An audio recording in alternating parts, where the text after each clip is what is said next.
Have you ever spent hours farming mods in one human, opened crate after crate, and still couldn't get the level 17 mod selection crate you were looking for? Well, there is actually a mod pity system working in the background that's designed to protect you from extremely bad luck. But there is a catch. The game doesn't clearly explain how the system works, what actually progresses your pity, or how you can use it to your advantage.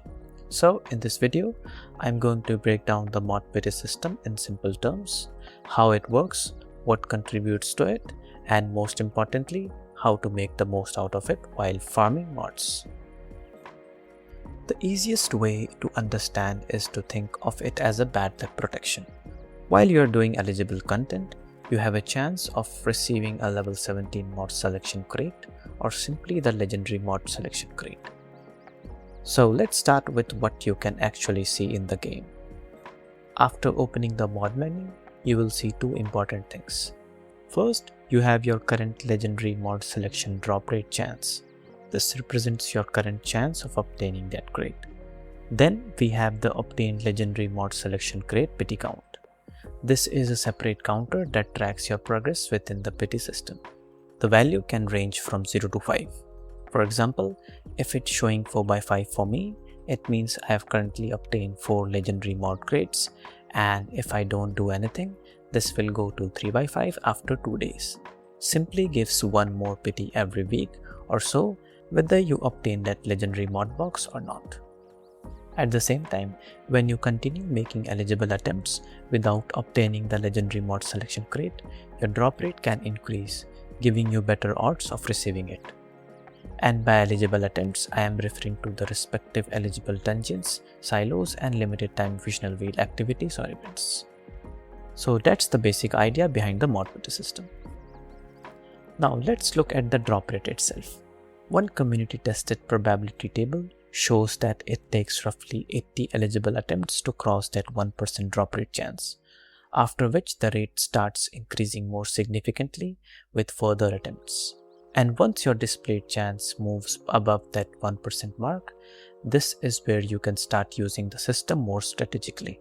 So rather than simply continuing to spam whatever content you are currently running, start thinking about what reward you actually want that legendary mod selection crate to give you while keeping track of your current drop rate chance for these mod crates. This is one of the most important parts to understand. Not every mod related reward contributes to the legendary mod selection crate system. Generally, all pro difficulty and above dungeons and silos count towards the progression, including eligible Visional Wheel activities and events. And because the Visional Wheel changes, the specific activities that qualify can change as well. For example, in the current Visional Wheel, you can farm the limited time arrow or downstar suffix legendary mod boxes through activities such as the Stellar Integrator, or what players generally refer to as the UFO. Completing these activities gives you eligible mod boxes, while unsuccessful attempts can also help progress your drop rate chance. So make sure you know whether the activity you're farming is actually eligible before you start spamming it. So how should you actually use the system? It's pretty simple. First, know what you're looking for, whether it's a specific level 17 suffix mod or a limited time Visional Wheel mod. Then once your legendary mod selection crate chance crosses that 1% mark, consider focusing your farming on content that gives you the reward pool you actually want.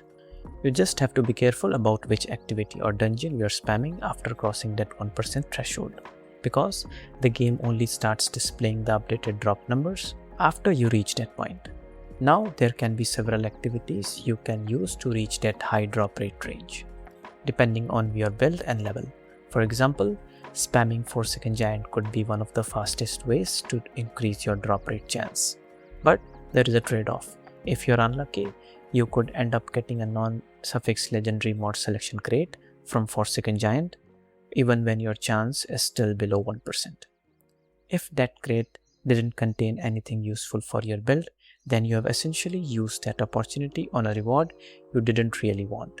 So while this might be one of the fastest methods, it isn't necessarily the most efficient method for everyone. And here is another useful way to take advantage of the system: Prime War mod crates. Mod crates obtained from Pro difficulty and above prime mods can also contribute towards the system. The best part is you don't have to open them immediately. You can save these crates and keep them as a reserve for when you want to increase your drop rate chance. So if you have been saving your prime war crates, you can hold on to them and use them when you want to push your drop rate towards or beyond that 1% range, and then switch to the eligible dungeon or activity that gives you the mod reward you are actually targeting. Even with the mod pity system, you can still get a legendary mod selection crate when drop rate chance is less than 1%. That's because pity doesn't completely remove RNG. It simply improves your odds over time and provides protection against going unlucky indefinitely. The longer you go without getting the reward, the more that chance can improve until that final 100% drop rate chance, which is a super rare case. This might seem a little overwhelming at first, but in simple terms, the mod pity system is one human's bad luck protection for the level 17 mod selection crate. Your eligible attempts can improve your current drop rate while the game separately tracks your pity count. The key is understanding what actually contributes to the system, keeping track of your current drop rate, and then using that information to target the content that gives you the mod you actually want. And remember, the exact percentages, eligible activities, and even the mechanics of the system can change with future updates. And that's how you can get the most out of the mod pity system in one human. If this guide helped you understand the system, consider leaving a like and subscribe for more practical one human guides. Until then, I'll catch you in the next one.